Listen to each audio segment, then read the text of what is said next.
Welcome to our deep dive today, and today we're going to be looking at the word the, Oh, yeah. which is This will be fun. yeah, it's a tiny little word, but can cause a lot of problems for English learners. Absolutely. And even for, seasoned English speakers, sometimes the can trip you up. It's like this little tiny word that packs a big punch. Totally. And so I guess the first thing is, what does the even mean? You can think of the almost as like a pointing word. Okay. Like this or that. It's signaling that both you and the person you're talking to understand exactly which thing you're referring to. Like, hey, we both know what I'm talking about here. Right. So it's all about like a shared understanding. Yes. It's like, can you pass the salt? Yes. We both know there's only one salt shaker on the table. Exactly. That's the context that makes the work. Precisely. Yeah. We're both in the same situation. Mm-hmm. We're both experiencing the same thing. Right. We can both see the same salt shaker. Yes. And so It's very contextual. Totally. Yeah. This makes me think about how Deluba works. Yeah. When we're talking about something that we've already discussed. Like, did you like the ending of the movie? Yeah. It assumes we've both seen the same movie. That's a great example, yeah. Yeah. The luba is often used to refer back to something you've already established in a conversation or a shared experience. Right. It creates that sense of continuity and connection between the two speakers. Yeah, and then there are those things that are just inherently unique, like the sun. Yeah. Or like the president. Right. There's only one. There's only one. So there's no need for any further clarification. Exactly. When something is one of a kind, Yeah. the helps to emphasize that uniqueness. Right. Like saying, this is the one and only. Like the moon. The moon, exactly. Yeah. There's only one. There's like one moon. Exactly. Perfect. Okay, so we've got like pointing, shared experiences, unique things, all good reasons to use the. Yes. Now, what about Yeah. a more practical rule, Yeah. especially for when we're writing? Sure. Like, So here's one that I think will really help you out. okay. If you're dealing with a singular countable noun. Okay. Okay, so like book, idea, meeting, they often need what we call a determiner. A determiner. Which is basically just a word that helps us be more specific about the noun. Okay. And guess what? What? The is a determiner.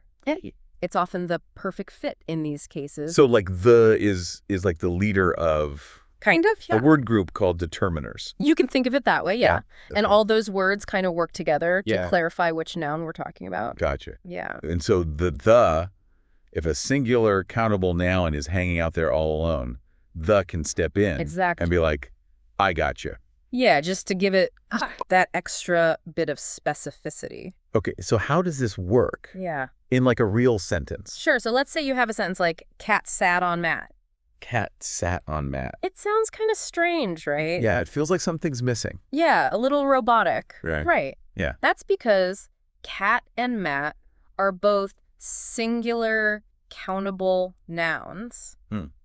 We can have one cat, two cats, one mat, two mats. Right. Yeah. So to make it sound more natural, you would say, the cat sat on the mat. Right. Now we have a specific cat and a specific mat in mind. Right. The helps us paint a clearer picture. Totally. Okay, this is starting to make sense. Good. So the is a great way to pinpoint specific things. Yes. And make our sentences sound more natural. Absolutely. But I have a feeling there are times when we shouldn't use the. Yes, definitely. And so let's dive into that in the next part of our deep dive. Okay, so we've learned when the V is our like best friend in a sentence. Right. But I'm curious, when does the take a back seat? When is it better to just leave it out? That's a great question and a key part of mastering this word. Okay. One important rule is that we ditch the Okay. when we're talking about things in general. Okay, so instead of getting specific, we're zooming out, Exactly. looking at the bigger picture. Yes. Can you give me an example? Absolutely. So Yeah. imagine you're talking about a type of food Okay. that you enjoy. You might say, I love Italian food. Right. Not, I love the Italian food. Gotcha. You're expressing a general preference for Italian cuisine as a whole, Yeah. not a specific dish or a specific meal. Yeah, it's like saying, I love the concept of Italian food. Exactly. Not, I love that particular plate of pasta I had last night. Yeah. Right. Exactly. Like more broad. Yes. The same would apply to like dogs or loyal companions. You get You're it. talking about dogs in general, Mm-hmm. not any specific dog. Right. Okay, so general concepts, no, the needed. Correct. What else should we watch out for? Another key rule is to skip the when you're using most names. Okay. So think people, cities, countries. Okay, so like proper nouns. Proper nouns, exactly. Things you'd capitalize. Okay. Yeah, so you would say, I met Sarah last week. Right. Not, I met the Sarah last week. Right. It sounds weird. Yeah, a little strange to put the before someone's name. Right. And the same goes for cities and countries. Yes. Paris is beautiful. Right. Not the Paris is beautiful. Yeah, this is making me realize how often I probably misuse the I think we all do. without even realizing it. It's a really common mistake. Yeah. But now that you're aware of it, Right. you'll start to notice it and Right. hopefully correct yourself. So no, with names, that seems pretty straightforward. Yeah, for the most part. Are there any exceptions to this rule? Of course, English wouldn't be English without a few exceptions. Right. Yeah. You might say the United Kingdom Right. or the Netherlands. Yeah. But for the most part, that rule holds true.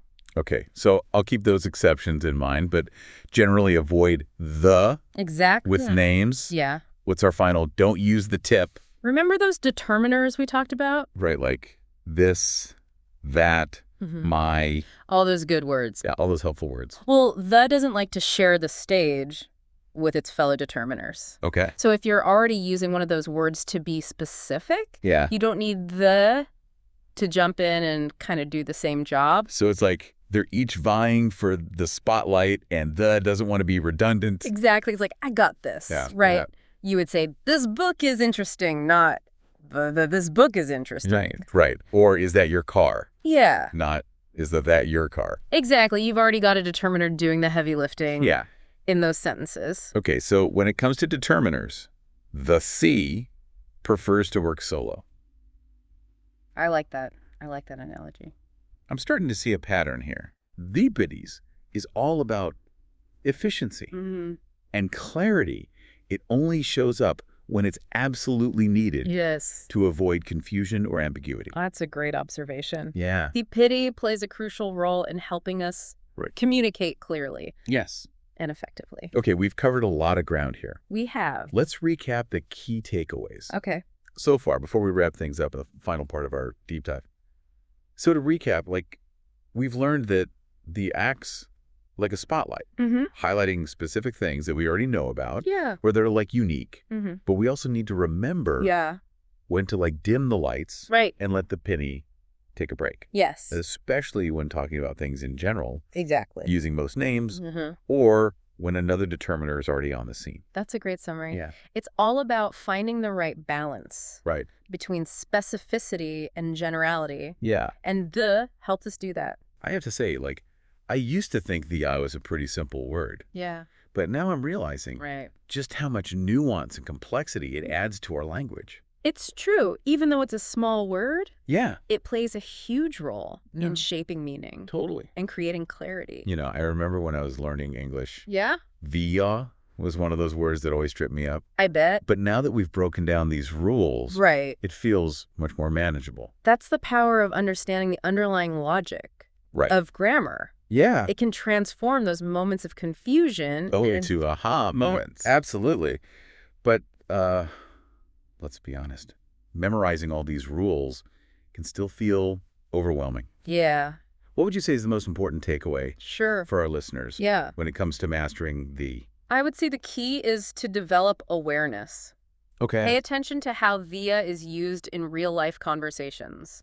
Mm. In books, articles, everywhere you encounter language. You'll start to notice those patterns and develop an intuition for when it feels right or wrong. So it's more about training our ears and eyes Exactly. than memorizing a bunch of rules. I think so. Okay. Yeah. And don't be afraid to make mistakes along the way. Right. The more you practice, I like the it. more natural it'll become. It will? Well, there you have it. Yeah, Our deep dive into the fascinating world of the... that's right. I hope you're feeling a bit more confident about using this tiny but mighty word. We've certainly uncovered some of its secrets, but Yeah. before we go, I'd like to leave you with something to think about. Okay. What other seemingly simple words in English Right. might have hidden depths of meaning? Ooh. What other linguistic adventures are waiting to be discovered? That's a great question. Yeah. It reminds us that language is constantly evolving Absolutely. and full of surprises. It is. So keep exploring, Yeah. keep questioning, and keep having fun with words. Couldn't have said it better myself.